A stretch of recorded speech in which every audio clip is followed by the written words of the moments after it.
Happy hump day, everybody. Hope all is well with you and yours. Thanks for stopping by. Also, check out my YouTube music channel. You can also find my music on all the music platforms. I'm Jenny Totten, and this is Here's the Thing. Okay.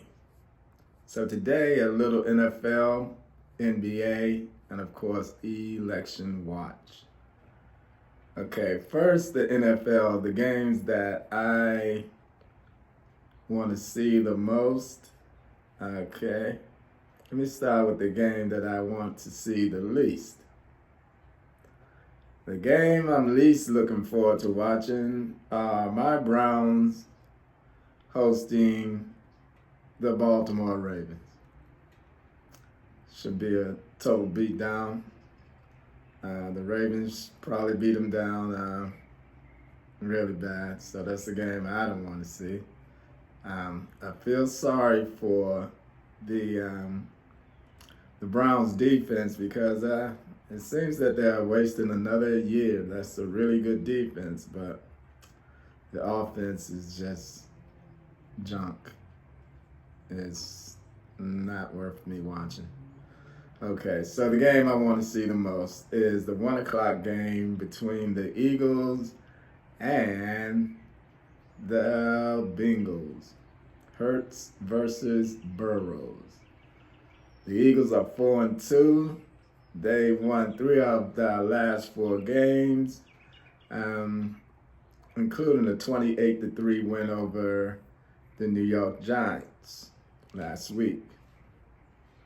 Hurts is completing 67.8% of his passes for 1,308 yards, 7 touchdowns, 4 interceptions, with a quarterback rating of 67.8.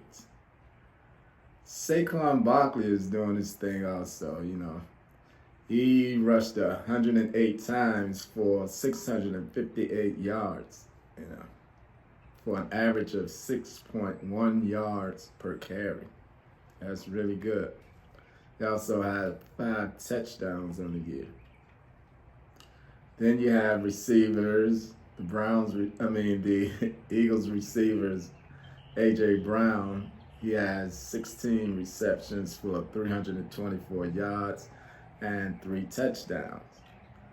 And Devontae Smith, who has 25 receptions for 301 yards and 2 touchdowns. The Bengals, now they are 3-4. 1 game under 500. Burrows passed 226 times. He completed 159 of them. He's completed 70.4% of his passes for 1,759 yards. His quarterback rating is 72.6.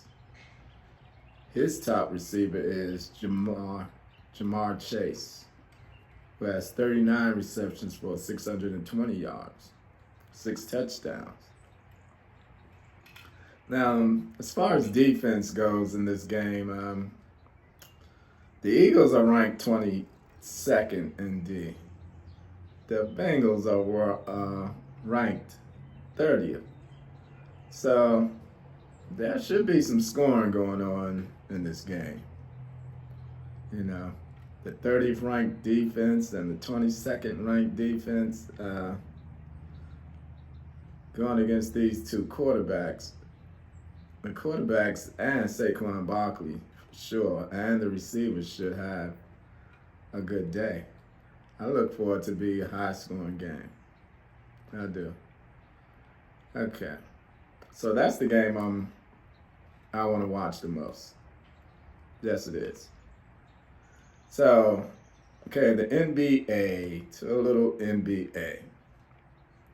So last night, if you watched the game, the Lakers game, you witnessed something special.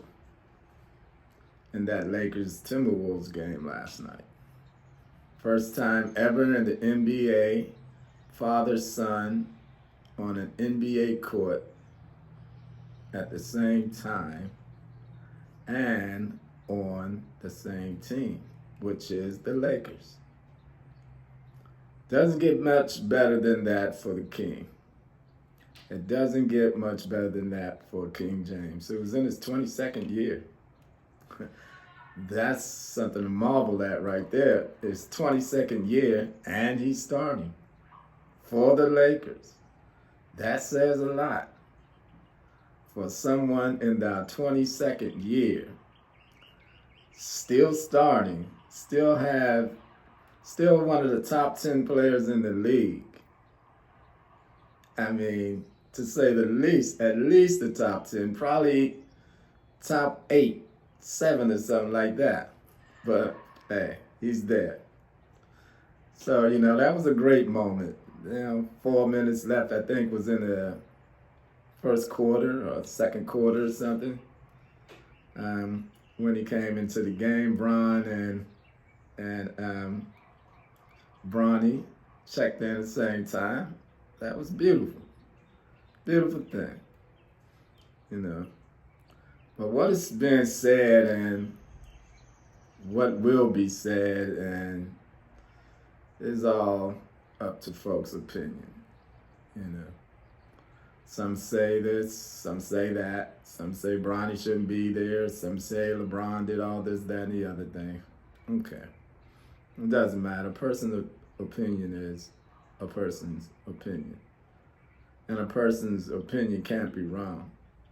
But those opinions can be misguided.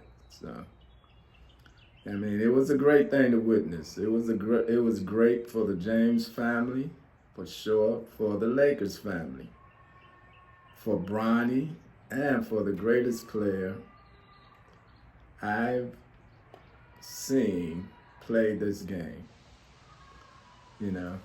LeBron James, the greatest player I've seen play this game. Folks say he's not a scorer, yet he scored more points than anybody in the history of the NBA. Here's something some folks don't like for you to mention. When it comes to the great Michael Jordan and the LeBron James thing, it's just a preference, whose game you prefer. It's not, to me, it's not about who's better than what. In my opinion, I like LeBron James' game more. But like I said, they say he's not a scorer. But as I always say, still he scored more points than the great Michael Jordan while taking 1,000 less shots than Jordan to get the same amount of points. But he's not a scorer. He's not a scorer. Yeah, he's not a scorer. But let that set in. He scored the same amount of points while taking 1,000 less shots than Michael Jordan. Yeah, okay. Like I said, let that sit in. Okay, so hats off to the James family for such a great accomplishment. What made it even better, though? What made this accomplishment so much better is that they won the game. Because so many milestones Bron passed the last couple of years came in losses, You break Kareem's record, loss. Stuff like that. But at least they won this game. That's a good thing. So again, and AD had a monster game. He was doing his thing. I think he had 35 points or something, and at least about 15 rebounds and blocking shots. That guy was playing hard. He played hard and physical. Now, without Cat, was getting his tail beat up in New York last night by Boston.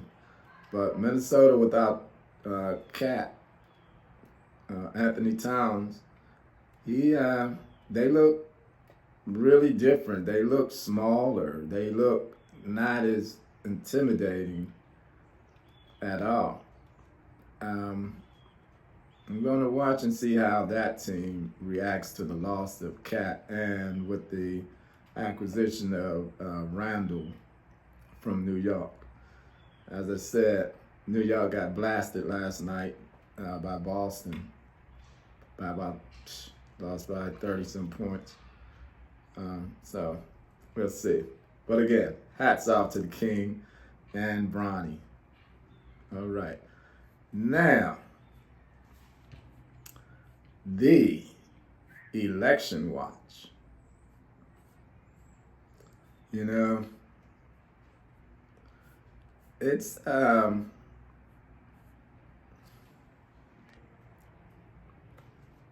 yes, the election watch. Less than 2 weeks to go before the election. Yep, less than 2 weeks, peeps. However, you can vote early. So if you can, I advise you to do so. I mean, let me say this about Tim Walz. Let me say this about Tim Walz. This guy's really good at these rallies, doing these rallies, man. He's really good. He's funny and he's serious. And he knows what he's talking about, to say the least. He definitely knows what he's talking about. You know, and he's good at giving these folks names. Like, you know, he was the one who came up with the weird description for Trump and his cronies, you know, including his vice president, Vance. You know, now he's on Elon Musk. He calls Elon Musk the dancing dipshit. Now that definitely fits the description of that guy. Oh man, more stuff coming out about Trump. And it's never anything good ever comes out about Trump, you know? Never. I can't, never. Even him saying that he would pay for this soldier's funeral out of his own money, he ended up cussing a woman out. And she's deceased. And she was a soldier. She got killed.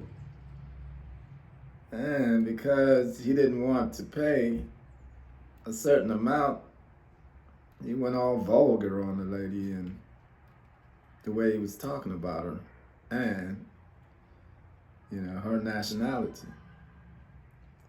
He's not a good guy. So I guess you'll never hear anything good coming out of this guy, about this guy.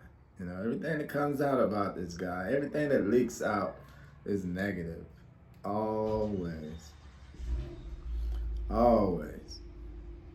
You know, it makes you wonder if he was one of the guys that pulled wings off of butterflies and other types of flying insects. You know, just a bad person.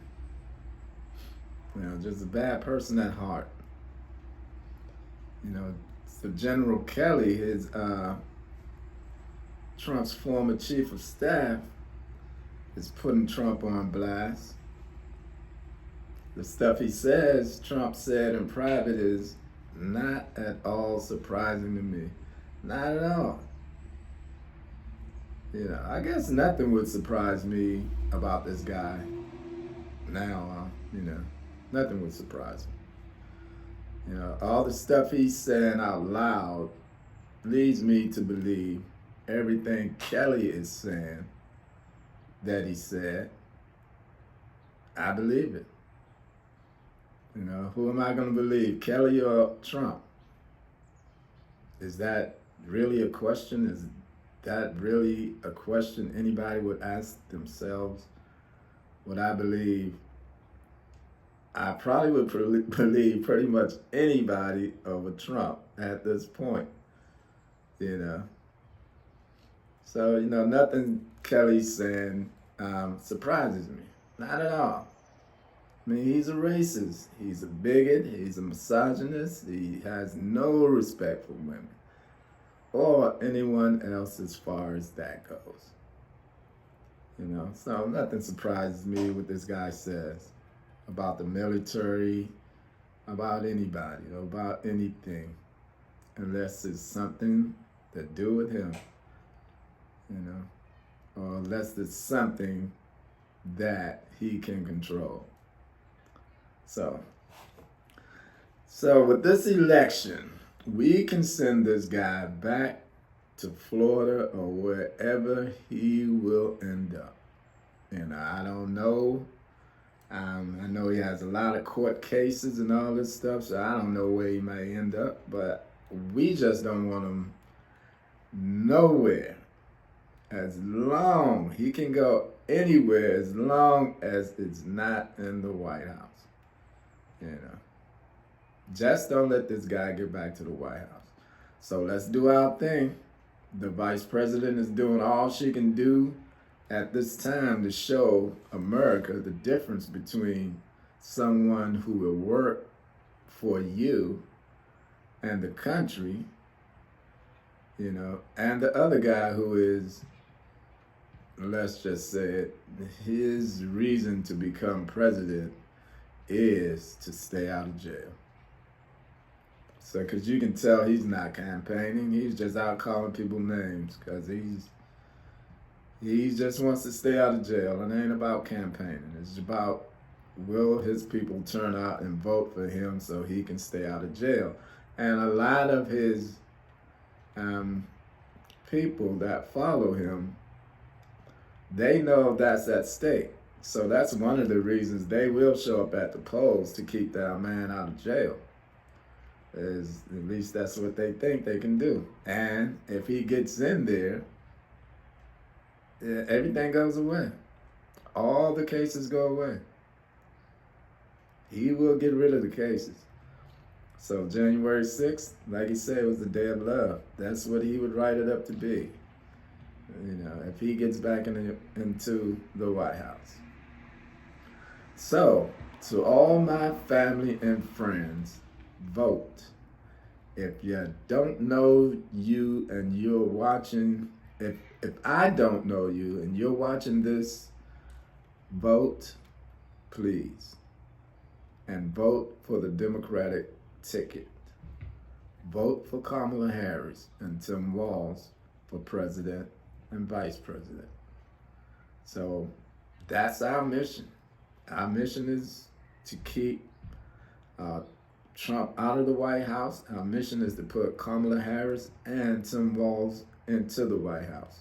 And don't forget, voting down ticket is important, very important as well.